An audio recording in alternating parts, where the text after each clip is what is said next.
Alhamdulillah wassalatu wassalamu ala Rasulillah wa ala alihi wa sahbihi wa mawalah wa la hawla wa la quwata illa billahi wa ba'du. Alhamdulillah, di malam hari ini kita bisa duduk kembali di Masjid Nidaul Ilmi Tanjung Riau Sekupang.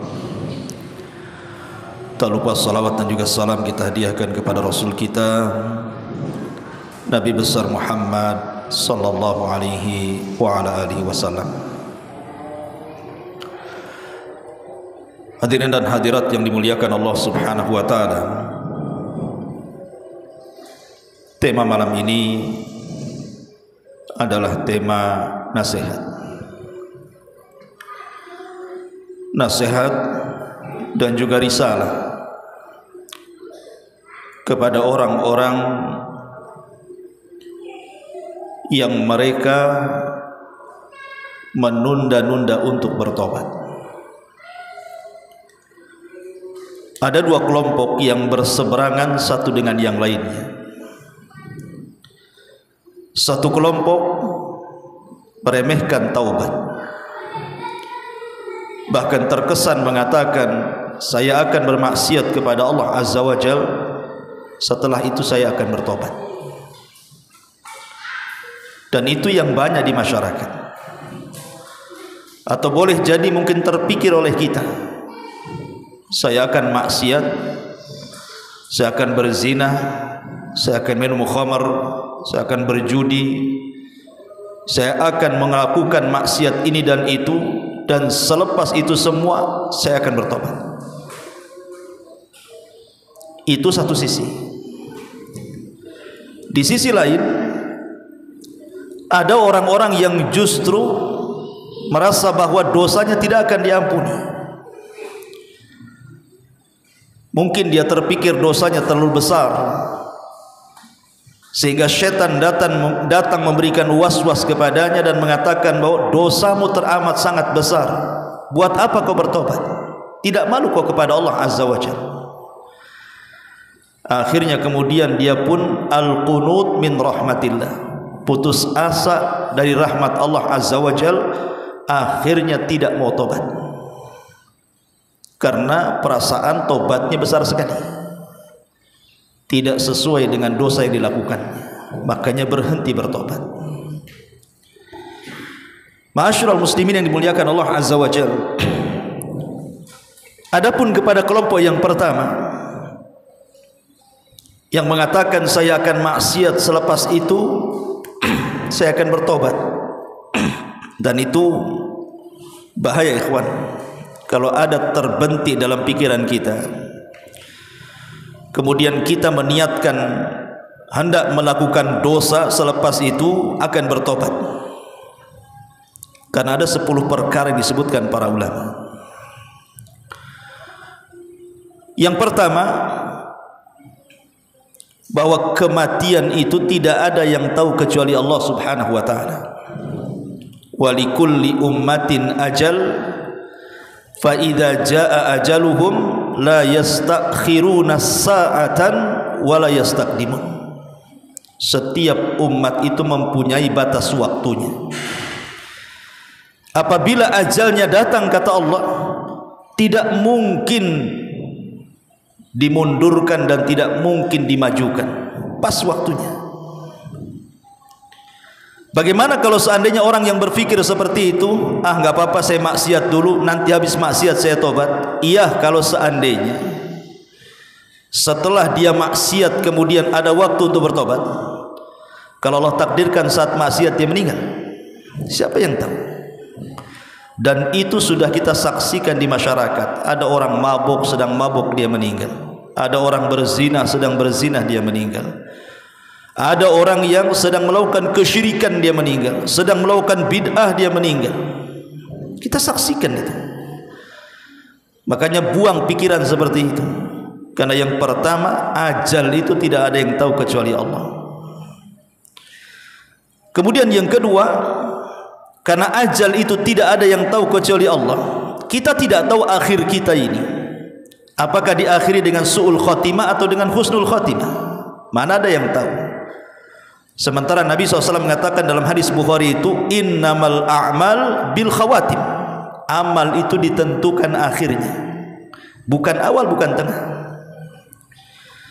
Kalau seandainya kemudian dia habis maksiat langsung bertobat, kemudian Allah matikan, alhamdulillah, mungkin dia mengakhiri kehidupannya dengan kebaikan. Sempat dia mati saat maksiat, maka dia meninggal di atas su'ul khatimah, dan itu kerugian yang luar biasa. Kemudian yang ketiga, orang yang seperti ini sedang berangan-angan.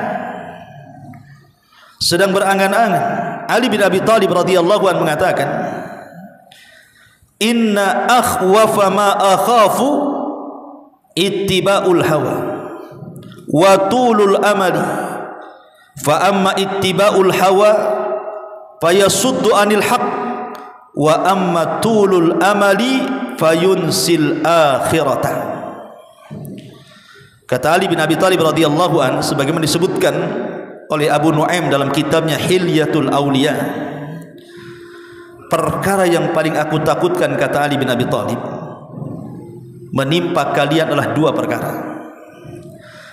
Pertama, mengikuti hawa nafsu, dan yang kedua, panjang angan-angan. Adapun mengikuti hawa nafsu, kata Ali bin Abi Thalib, bisa memalingkan orang dari kebenaran. Adapun panjang angan-angan bisa memalingkan ia dari mengingat akhirat. Orang yang seperti ini, enggak apa-apa, nanti maksiat dulu, kemudian selepas itu kita bertobat. Orang ini sedang melamun. Kenapa demikian? Karena dia akan jatuh ke yang keempatnya. Mungkinkah kalau dia sudah maksiat dia bertobat? Itu kan angan-angan dia saja tuh. Karena ketika orang dilupakan dengan akhirat, ikhwan, tidak mungkin orang itu kemudian meninggalkan maksiatnya. Walaupun dia sudah berjanji, saya habis maksiat ini, insya Allah saya akan bertobat. Pertanyaannya, siapa yang jamin? Kalau habis maksiat yang kita niatkan itu, selepas itu kita bertobat, siapa yang jamin? Anda bisa menjamin? Tidak, karena taufik itu milik Allah. Taufik itu milik Allah. Di sana ada hidayatul irsyad, ada hidayatul taufik. Hidayah taufik itu milik Allah Subhanahu wa taala. Dan kalau Allah Subhanahu wa taala mencintai seorang hamba, Allah berikan taufik kepadanya. Sekarang pertanyaannya, apakah maksiat dicintai Allah? Tidak, maksiat itu dibenci Allah. Mungkinkah orang yang sedang bermaksiat dapat taufik? Padahal di antara syarat mendapatkan taufik, kata para ulama, adalah meninggalkan dosa. Kalau ingin mendapatkan taufik, tinggalkan dosa. Maka ini bahaya, ya. Kemudian juga ada pertanyaan yang lain. Okelah, seandainya dia bermaksiat, dia tidak meninggal di atas kemaksiatannya, dan kemudian dia pun bertobat kepada Allah Azza wa Jalla dari maksiat yang ia lakukan sebagaimana janjinya. Pertanyaan yang kelimanya ini, apakah Allah akan menerima tobatnya? Apakah Allah akan menerima tobatnya? Padahal syarat tobat itu ada 4. Pertama, al-iqla'ani dzambi, melepaskan semua dosa yang pernah dilakukannya. Yang kedua, an-nadamu ala ma fat, menyesal karena dosa yang sudah dilakukannya. Kemudian yang ketiga, al-azmu ala adamil audati ilaih, betul-betul berazam, berniat untuk meninggalkan dan tidak akan kembali kepada dosa yang dilakukannya. Dan yang keempat, kalau berkaitan dengan orang lain, tentu dikembalikan haknya. Tapi di sini ada kalimat an-nadam, menyesal. Betul enggak ketika tobat dari dosa itu Anda menyesal? Apakah kita akan menyesal setelah kita berzina, meminum khamar, berjudi, atau melakukan hal-hal yang lain dari perbuatan dosa itu, kemudian saat bertobat kita betul-betul menyesal? Tidak. Karena maksiat yang Anda lakukan itu sudah direncanakan masalahnya. Lain dengan orang yang tidak terencana, mungkin terkalahkan hawa nafsunya, akhirnya melakukan maksiat, kemudian langsung bertobat. Kemudian yang nomor 6, ini juga yang perlu dikhawatirkan. Ingat, dosa itu biasanya melahirkan dosa yang lain. Umumnya dosa itu melahirkan dosa yang lain. Sama dengan ketaatan melahirkan ketaatan yang lain. Contoh mamanya orang pinjam uang, tak sanggup bayar. Ditagih, dia bilang tak ada duit. Mulai dia berdusta. Dari tidak bayar uang sudah sampai waktunya, mulai dia berdusta. Ketika dia berdusta, mulai dia ghibah, menjelek-jeleki orang yang lagi utang, padahal dia yang berutang. Jadi dosa itu akan melahirkan yang lainnya. Makanya tidak ada yang selamat dari dosa. Orang kalau umpamanya dia meniatkan untuk melakukan dosa, apakah menjamin setelah melakukan satu dosa yang diniatkan itu setelah itu bertobat? Jangan-jangan dari dosa yang pertama yang Anda niatkan itu lahir dosa kedua, ketiga, keempat, kelima. Siapa yang tahu? Maka jangan terbentik pikiran, nggak apa-apa maksiat dulu nanti bertobat. Dosa itu melahirkan dosa yang lain. Makanya Allah Subhanahu wa taala mengatakan apa? Fa amma man bakhila wastaghna wa kadzdzaba bil husna fasanuyassiruhu lil usra. Ulama tafsir mengatakan fasanuyassiru lil usra itu maksudnya sudah mudah jalan maksiatnya, Allah mudahkan lagi maksiatnya. Orang kalau sudah berbuat maksiat, dia akan terus berbuat maksiat, akhirnya Allah tutup dengan kemaksiatannya. Karena orang itu diwafatkan sebagaimana kebiasaan hidupnya. Kemudian yang bertujuh, Imam Ibnul Qayyim rahimahullah ta'ala mengatakan bahwa orang yang mengatakan seperti itu hakikatnya dia mu'anid. Mu'anid itu orang yang sedang menentang Allah Azza wa Jalla. Perhatikan kata-kata beliau. Wa katsirun minal juhal i'tamadu ala rahmatillahi wa afwihi wa karami wa dhayya'u amrahu wa nahyahu wa nasu annahu syadidul iqabi wa annahu la yuraddu ba'suhu anil qaumil mujrimin wa man i'tamada 'alal afwi ma'al israri 'ala dzambi fa huwa kal mu'anid, kata Imam Ibnul Qayyim. Lihat, bagus sekali perkataan beliau. Kebanyakan orang jahil, orang bodoh, kata Ibnul Qayyim itu, i'tamadu 'ala rahmatillah, terkadang mereka hanya menyandarkan kepada kasih sayang Allah, maafnya dari Allah dan kemurahan Allah. Kemudian setelah itu dhayya'u amrahu wa nahya, karena dia pikirkan Allah Maha Pengampun, Allah itu Maha Pemaaf, Allah Maha Pemurah, kapan-kapan pun kita minta ampun pasti Allah maafkan. Ketika kemudian keyakinan ini lebih besar, menyandarkan kepada rahmat dan kasih sayang Allah itu, dengan itu terkadang dia dilalaikan. Akhirnya mereka melalaikan perintah dan larangan Allah Azza wa Jalla, lupa bahwa Allah juga syadidul iqab, kalau sudah mengazab keras azabnya. Lupa kalau Allah juga kalau sudah mengirim bencananya pasti tidak akan ada yang mengelak dari orang-orang berbuat dosa itu. Maka barang siapa, kata Ibnul Qayyim ini, i'tamada, bersandar alal afwi, kepada kemurahan Allah, bahwa Allah itu Maha Pengampun, ma'al israr, disertai dengan terus-menerusnya dia berbuat dosa, ala dzambi fahuwa kal mu'adid, itu sama orang ini sedang menentang Allah Azza wa Jalla. Orang itu jangan melihat satu sisi Allah itu Maha Pengampun, di sisi lain juga harus lihat Allah itu kalau menurunkan azab syadidul iqab, keras azabnya.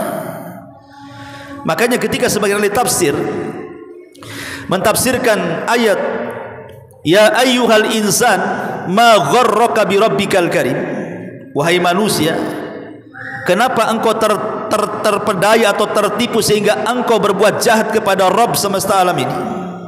Sebagian ahli tafsir mengatakan, kenapa manusia itu suka berbuat dosa dan memudah-mudahkan dosa? Kenapa coba?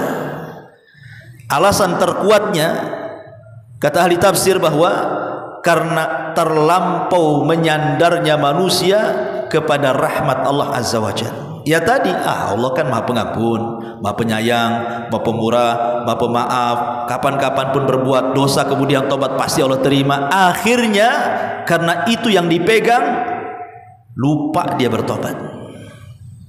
Ini yang nomor 7. Yang nomor 8, Orang yang seperti ini mengatakan, nggak apa-apa saya maksiat, habis maksiat nanti saya tobat. Dia sebenarnya merasa aman dari makar Allah. Dia sedang merasa aman dari makar Allah subhanahu wa ta'ala. Ingat Allah mengatakan dalam surah Al-A'raf 99, afa aminu makrallah fala ya'man makrallah illa al-qaumul khasir. Apakah mereka aman dari makar Allah? Tidaklah orang yang aman dari makar Allah kecuali orang itu rugi. Siapa yang tahu ketika Anda maksiat Anda aman-aman saja? Siapa yang tahu? Tidak ada yang tahu. Tidakkah kita lihat kaum-kaum yang dihancurkan oleh Allah sebelum Nabi SAW, kaum Ad, kaum Thamud, kaum Saleh, kaum Sodom, kaum macam-macam kaum para nabi sebelum Rasul SAW. Kenapa mereka sampai dihancurkan? Karena mereka merasa aman dari makar Allah. Mereka dihancurkan di atas kemaksiatan mereka. Maka orang yang mengatakan seperti itu hakikatnya dia sedang merasa aman dari makar Allah Azza wa Jalla. Dan tidaklah orang yang merasa aman dari makar Allah illal qaumul khasirun, kecuali orang itu rugi. Ini yang ke-8. Ke-9, ingat, maksiat itu pendorongnya 2, hawa nafsu dan syaitan. Hawa nafsu dan syaitan itulah pendorong maksiat. Pertama hawa nafsu kita, wa inna nafsa la ammaratun bisu. Jiwa yang jelek kita inilah yang selalu menyuruh kita untuk berbuat jahat.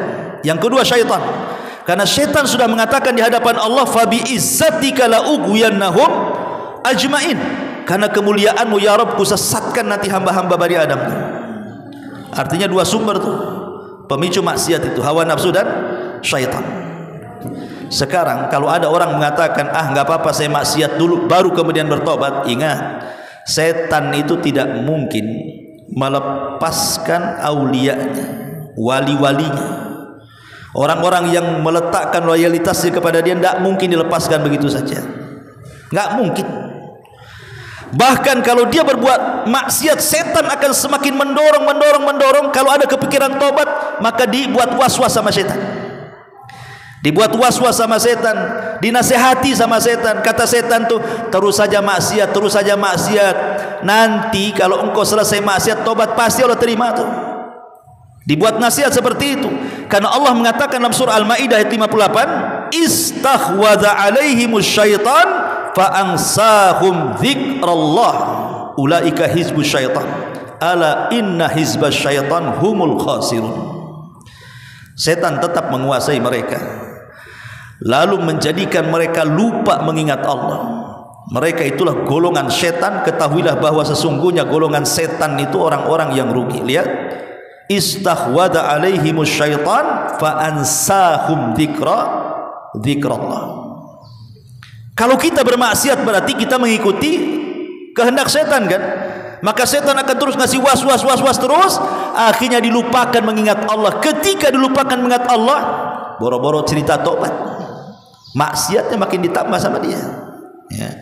Kemudian yang nomor 10, yang terakhir, dikhawatirkan ikhwan, orang yang mengatakan seperti ini, kalau dia terjerumus kepada maksiat kemudian berjanji akan tobat, dikhawatirkan dia candu dengan maksiat itu. Ketika dia candu dengan maksiat itu, ini yang bahaya. Allah subhanahu wa ta'ala akan menutup hatinya. Dan Nabi SAW mengatakan, innal abda idza akhta'a khati'atan nukitat fi qalbihi nuqtatus saudah. Seorang hamba apabila melakukan sebuah kesalahan atau maksiat, maka dititikkan dalam hatinya sebuah titik hitam. Fa idza naza'a wastaghfara wa taba suqila qalbu. Kalau memang betul-betul dia mau kembali bertobat kepada Allah Azza wa Jalla, maka titik itu akan dibersihkannya. Tetapi wa in ada zida fiha, kalau dia makin parah maksiatnya, ditambah lagi titiknya hatta ta'luwa qalbah, sampai hatinya betul-betul tertutup dengan titik hitam semuanya. Kata Rasul, itulah ron yang difirmankan Allah Subhanahu wa taala, kallabal rana ala qulubihim. Itulah stempel yang menutup hati sehingga susah untuk dapat hidayah. Kalau hati sudah ditutup, susah mau dapat hidayah. Yang ada keras. Karena hati itu Nabi SAW percontohkan dengan gelas. Nabi SAW mencontohkan hati itu dengan gelas. Kalau gelas itu betul-betul berdiri, lubangnya di atas, maka masih memungkinkan dimasuki air. Tapi kalau gelas itu ditutup, dijungkirkan, yang lubangnya di bawah, yang pantatnya di atas, walaupun dicucuri air 1 galon pun tidak akan masuk ke dalam gelas. Macam mana cara masukkannya? Gelasnya terbalik. Maka hati seorang yang beriman seperti gelas yang lubangnya di atas. Hati ahli maksiat itu seperti gelas yang ditumpahkan ke bawah. Kata Nabi SAW, tu'radul fitan 'alal qulubi kal hasiri 'udan 'udan, fa ayyu qalbin ushribaha nukitat fihi nuqtatus sauda, wa ayyu qalbin anqaraha nukitat fihi nuqtatu bayda, hatta tasira ala qalbaini ala abyad mithla as-safa, fala tadurruhu fitnatun ma damatis samawati wal ard, wal akhar aswad murbadan kal quzi muzahhiyan la ya'rifu ma'rufan wa la yunkiru munkaran illa ma ushriba min hawa. Kata Rasul, fitnah akan dipaparkan pada hati manusia bagaikan tikar yang dipaparkan secara tersusun. Mana-mana hati yang dihinggapi oleh fitnah, niscaya akan terletak padanya bintik-bintik hitam. Begitu juga manapun hati yang tidak dihinggapi, maka akan terlekat padanya bintik-bintik putih. Kata Nabi SAW, kalau dia tidak maksiat, maka hatinya akan diputihkan. Kalau dia maksiat, hatinya akan dihitamkan. Kemudian sehingga ketika itu hati terbelah menjadi 2. Hati terbelah menjadi 2. Sebagian menjadi putih bagaikan batu licin yang tidak lagi terkena bahaya fitnah selama langit dan bumi masih ada, sedangkan sebagian yang lainnya menjadi hitam keabu-abuan seperti bekas tembaga berkarat. Tidak seperti bekas tembaga berkarat, kalquzi muzahhiya, seperti gelas yang ditelungkupkan. Apa kata Rasul? Kalquzi muzahhiya, seperti gelas yang ditelungkupkan, mana ada lubangnya. Kalau seandainya dimasuki, apapun tidak akan masuk ke dalam gelas itu. Itulah hati yang keras, hati yang hitam itu. Mau dinasihati apa saja, dengar Quran mental, dengan zikir mental, dengan nasihat mental, semua mental, nggak ada yang masuk. Seperti gelas tertelungkup itu. Macam mana mau dimasukin air? Hidayah akan jauh, nasihat akan jauh. Maka Rasul mengatakan, la ya'rifu ma'rufan wa la yunkiru munkaran. Kalau sudah hati seperti gelas tertutup, kata Rasul, maka dia sudah tidak memandang yang ma'ruf itu ma'ruf, yang mungkar itu mungkar. Yang ada adalah mengerjakan yang mungkar dan menjauhi yang ma'ruf. Kenapa? Illa ma ushriba min hawa, dikarenakan dia atau hawa nafsunya sudah menyerap dosa itu. Naudzubillah. Ma'asyiral muslimin yang dimuliakan Allah Azza wa Jalla, maka ini nasihat 10 nasihat kepada orang yang terpikir ingin berbuat dosa. Habis itu kita bertobat. Seorang mukmin, kata Rasul, innal mu'min yara dhunubahu ka'annahu qa'idun tahta jabal. Seorang mukmin itu kalau melihat dosa seperti dia duduk di bawah gunung yang besar. Ya khafu an yaqa alaihi, dia takut kalau gunung-gunung itu sewaktu-waktu meletus dan menimpa dia. Coba bayangkan, kemarin ada gunung yang meletus negeri kita. Gunung apa tuh? Di Medan tuh. Ya. Cobalah antum dulu di bawah gunung yang sedang meletus itu. Kira-kira antum lari atau diam? Pasti lari. Nggak mungkin diam, pasti lari sejadi-jadinya. Itulah seorang mukmin kalau melihat dosa itu seperti dia akan ditimpa gunung, maka lari sejadi-jadinya. Tapi lihat kata Rasul, wa innal fajir yara dzunubahu kadzubab marra ala anfi. Tapi orang fasik, orang fajir, ahli maksiat, dia melihat dosa itu kayak lalat terbang, kemudian hinggap di hidungnya, kemudian ditepis terbang lagi, tapi nanti sebentar datang lagi, ditepis lagi, sebentar datang lagi. Itulah orang fajir, taubatnya sebentar, maksiatnya terus.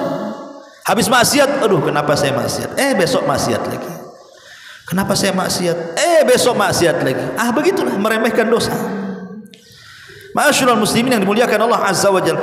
Tetapi walaupun demikian, tetap pintu tobat itu ada. Ini nasihat ke kelompok yang pertama.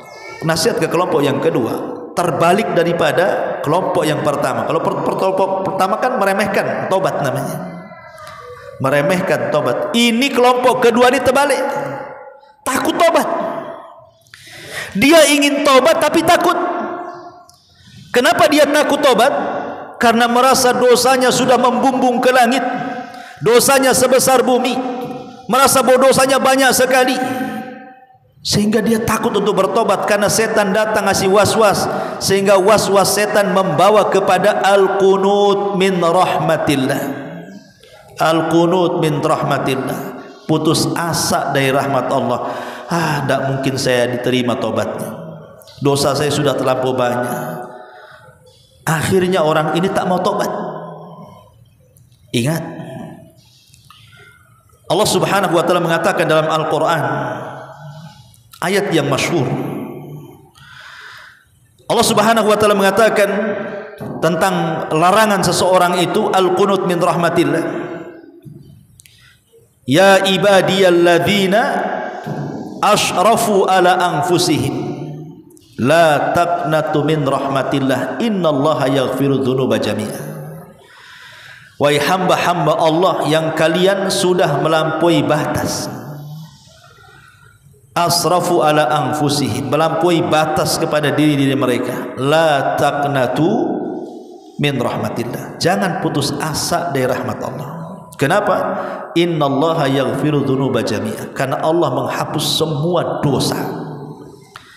Sebesar apapun dosa, hatta syirik sekalipun, kalau dia bertobat kepada Allah, tidak ada yang mustahil bagi Allah mengampuni dosa kita. Karena sebagian para ulama mengatakan orang yang putus asa dari rahmat Allah itu dosanya lebih besar dari dosa itu sendiri. Pemanya dia melakukan zina, minum khamar, ghibah atau apalah dari dosanya.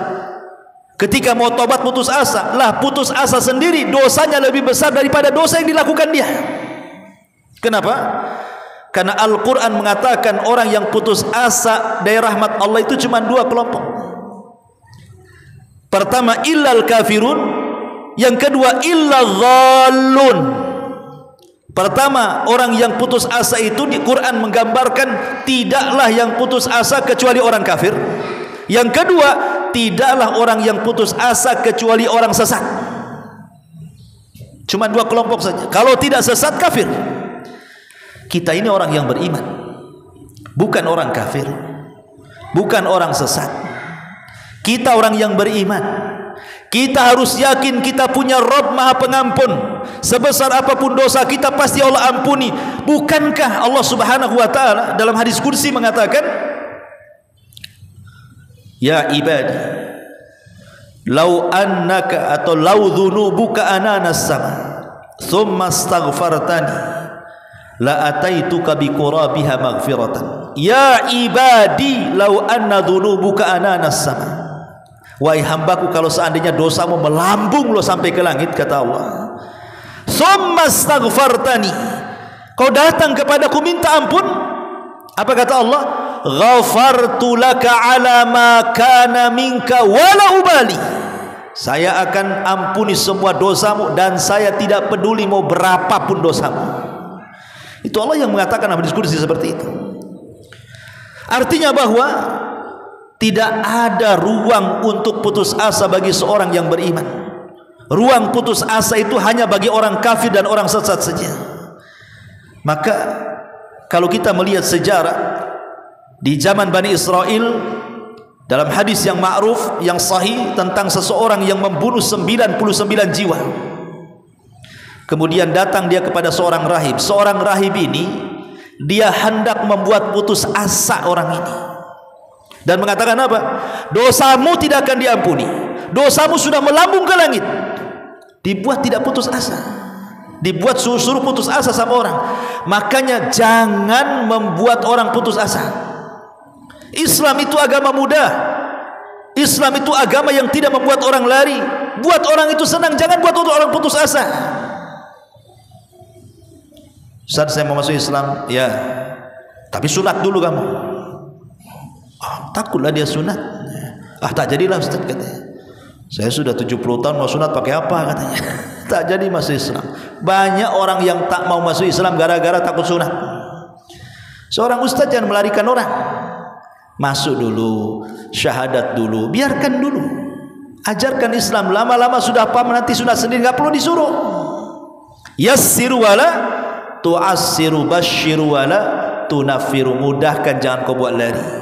Senangkan, jangan kau persulit orang itu. Mudahkan. Islam ini agama mudah. Kalau ada orang datang kepada kita meminta fatwa kepada kita karena banyaknya dosa, maka tanamkan kepada dia, jangan putus asa dari rahmat Allah. Jangan seperti rahib ini nasihati orang yang membunuh 99 jiwa. Dosamu sudah membumbung ke langit, tak mungkin kau diterima, katanya. Marah dia, dibantai pula si rahib ini, genap jadi 100 jiwa. Barulah dia datang kepada seorang alim, betul-betul alim, baru dia ngasih solusi. Kalau engkau ingin tobat, di sana ada kampung semua orang soleh. Datang kau ke situ, beramalah seperti amalan mereka. Mudah-mudahan Allah menerima tobatmu. Berangkat dia.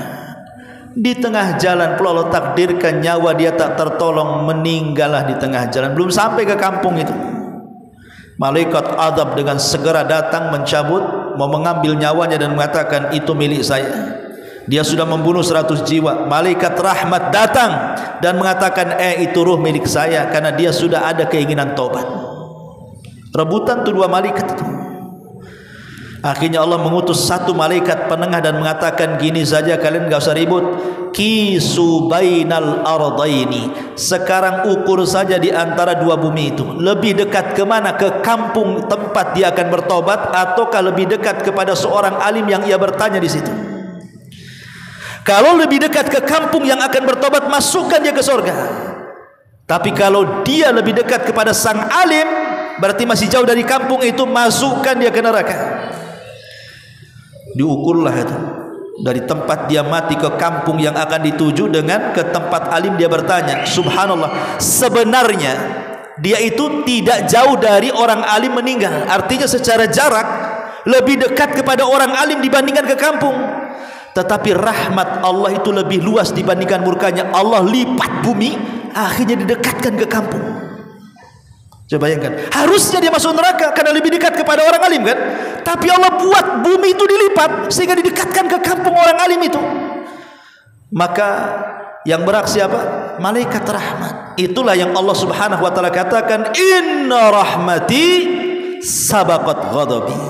Sesungguhnya rahmatku lebih luas dibandingkan kemurkaanku. Makanya kenapa pintu sorga lebih banyak dibandingkan pintu neraka? Pintu neraka berapa? 7. Pintu sorga 8. Kenapa dilebihkan satu pintunya?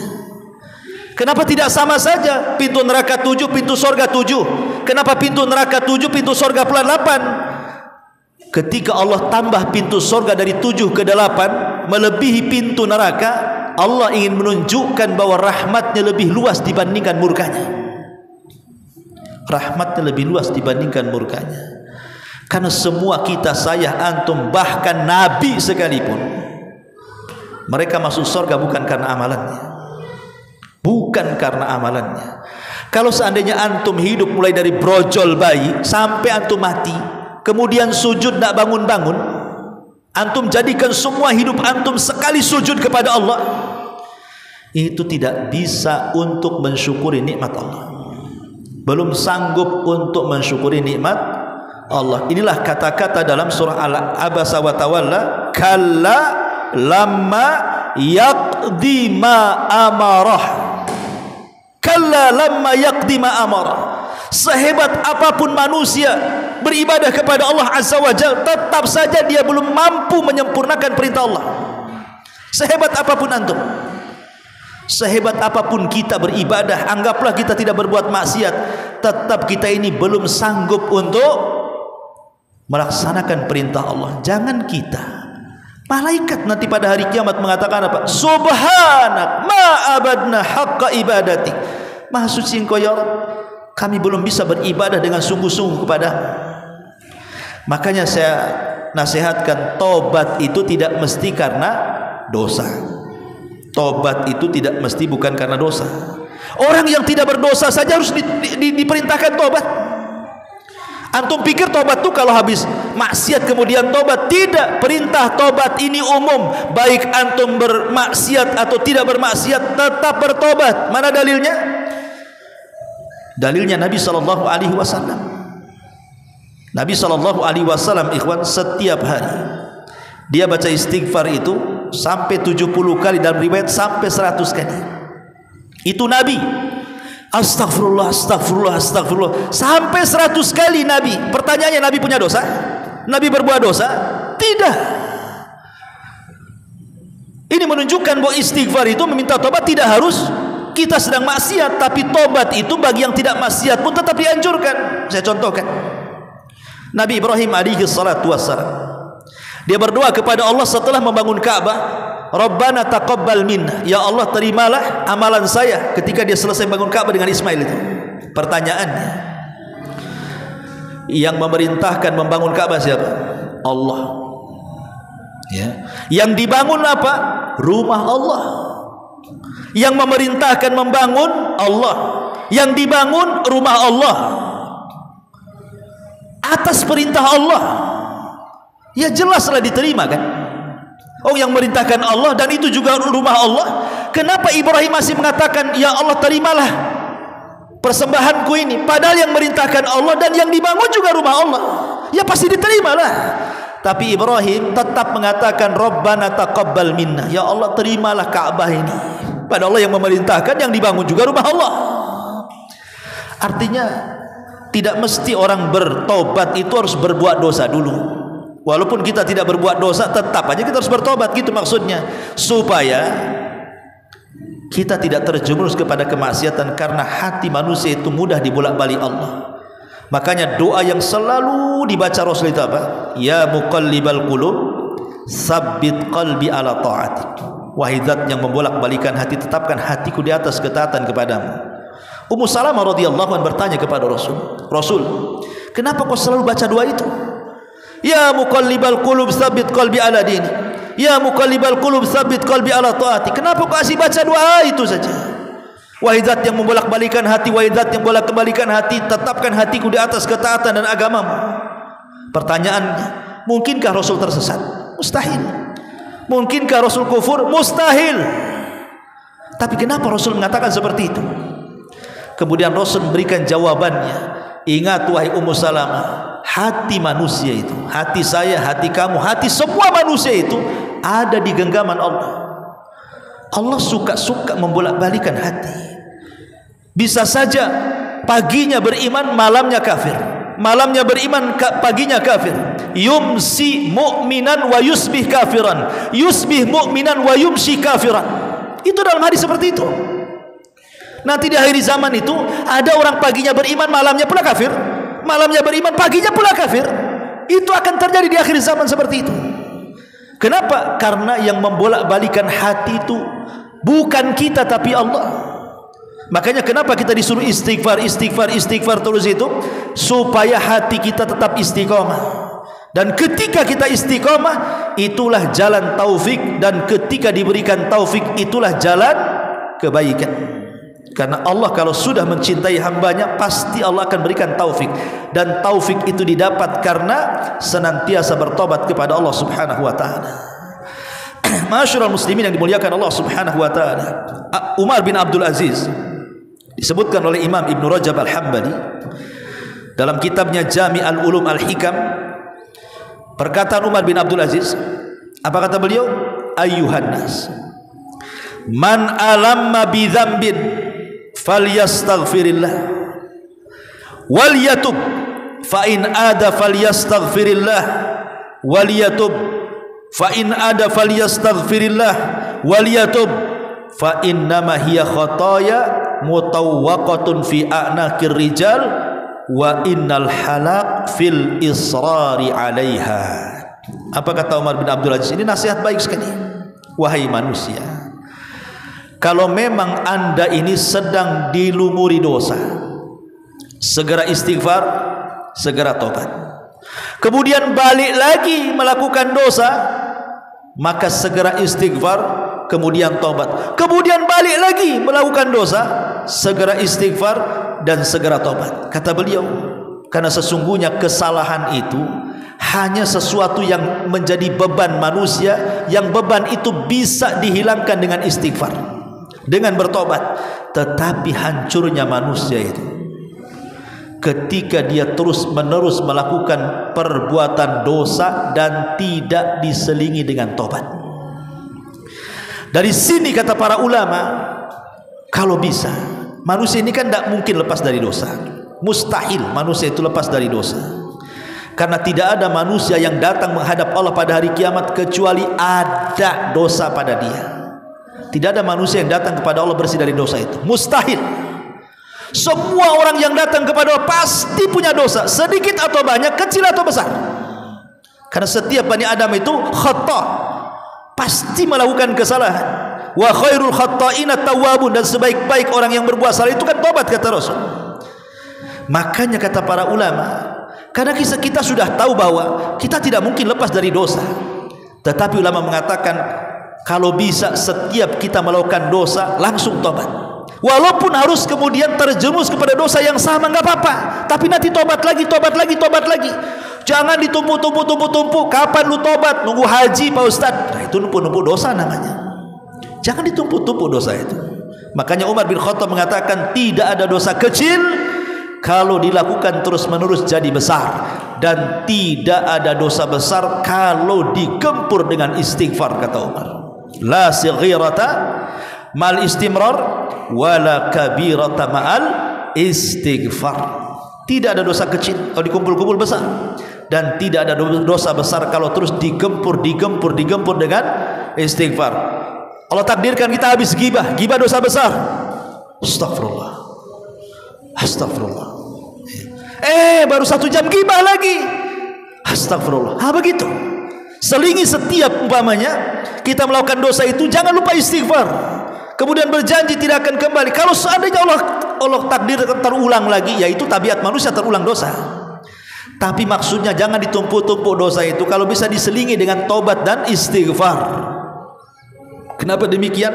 Ya tadi 10 perkara tadi yang kita sudah bahas. Khawatir kalau ditumpuk hanya janji mau tobat, serupanya tak bertobat. Yang lucunya lagi, saya nunggu haji Pak Ustadz, betul-betul Allah hajikan dia. Habis haji tak sholat, tak zakat, tak puasa. Katanya tobatnya habis haji. Kok habis haji makin parah kamu? Iya, kan orang haji itu kalau pulang seperti bayi yang dilahirkan. Saya kan tidak punya dosa lagi. Kalau saya berbuat dosa ya dihitung 1. Ya. Yang lebih parah, kenapa kok tak sholat? Sholat di Masjidil Haram itu 1 kali sholat sama dengan 100.000 kali sholat. Berarti kalau saya sholat maghrib di sana di Masjidil Haram itu sebanding dengan 100.000 kali sholat maghrib di Masjid Nidaul Ilmi. Jadi saya tak perlu sholat maghrib lagi, nanti nunggu habis stok baru sholat lagi katanya. Stok saya masih banyak katanya. Ini kan orang gila nih. Ini orang gila yang kayak gini nih. Ya. Ma'asyiral muslimin yang dimuliakan Allah Azza wa Jalla. Itu ucapan Umar bin Abdul Aziz rahimahullahu ta'ala. Maka beliau mengatakan, wa innal halaka fil israri alaiha. Hancurnya manusia itu karena tidak mau tobat, terus-terusan melakukan dosa. Janji-janji akan tobat, janji saja, nyanyian saja, tapi tidak tobat-tobat dia. Ini kan bahaya. Makanya kata ulama ketika memberikan catatan kepada perkataan Umar bin Abdul Aziz mengatakan apa? Annal abda la budda an yaf'ala ma qaddara alaihi minadz-dzunub. Seorang hamba memang sudah ditakdirkan pasti melakukan dosa. Tidak ada satupun hamba Allah pasti berbuat dosa. Kama qala Nabi SAW, kutiba ala ibni Adam hadduhu minaz zina fahuwa mudriku dzalika la mahala. Seorang hamba itu diwajibkan melakukan zina. Mata zinahnya memandang, telinga zinahnya mendengar, lisan zinahnya bicara, tangan zinahnya bergerak, kaki, dan begitu seterusnya. Kemudian Rasul mengatakan di akhir ayat, di akhir hadis, wa yusaddiqu dzalikal farj wa yukadzib. Nanti kemaluan yang membenarkan atau mendustakan. Artinya setiap hari kita ini kalau tidak mata kita berdosa, pasti telinga. Kalau tidak telinga yang berdosa pasti mulut. Kalau tidak mulut berdosa pasti tangan. Kalau tangan tidak berdosa pasti kaki. Kalau kaki tidak berdosa pasti pikiran, angan-angan, hawa nafsu dan begitu seterusnya kan. Maka untuk menutup, kata para ulama, walakinallaha ja'ala lil abdi makhraja mimma waqa'a fihi minadz-dzunub. Tapi walaupun demikian tetap Allah kasih jalan keluar dari dosa-dosa itu. Apa itu? Bitaubati wal istighfar. Tobat artinya meninggalkan dengan perbuatan, istighfar itu mengucapkan astagfirullah. Berarti ada dua perkara di sini, lisan dan perbuatan. Lisannya astagfirullah, perbuatannya tinggalkan. Enggak mungkin lagi megang botol mabok sambil astagfirullah, astagfirullah. Botolnya masih di tangan. Enggak bisa tobat itu. Tobat itu buang tuh botol itu, benci kalau lihat botol itu mau muak rasanya. Kemudian ucapkan astagfirullah. Nah, itu yang benar tobat tuh. Makanya tobat dan istighfar itu selalu digandengkan di situ. Karena tobat itu bicara soal perbuatan, kalau istighfar itu lisan. Astagfirullah, astagfirullah. Ya, subhanallah bihamdika, asyhadu an la ilaha illa anta astaghfiruka wa atubu ilaik. Allahu ta'ala. Assalamualaikum warahmatullahi wabarakatuh.